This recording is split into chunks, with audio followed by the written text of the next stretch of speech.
In this video, I'll show you how to blur your background on Zoom using your computer. On the Zoom desktop app, look for the settings icon. It's usually a gear icon located in the bottom left corner. Just click on it to open settings. If you don't see it there, simply click on your profile picture in the top right corner and select Settings from the drop-down menu.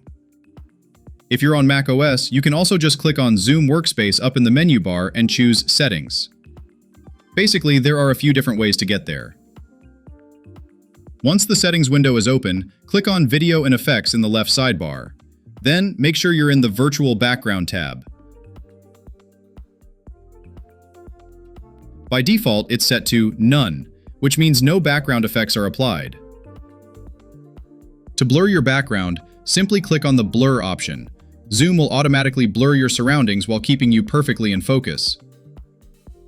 If you don't want a blurred background, you can choose one of Zoom's default images.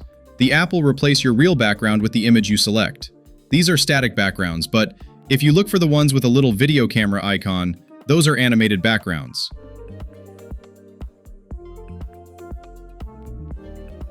For a more professional look, if you have a physical green screen set up behind you, make sure to check the box that says, "I have a green screen" at the bottom. This makes the background clipping much cleaner and higher quality. Also, if you want to use a virtual avatar, switch over to the Avatars tab and pick a character. Your camera feed will turn into a 3D avatar that actually tracks your head movements and matches your mouth when you speak. And that's how you turn on the blur background feature in Zoom. See you in the next video!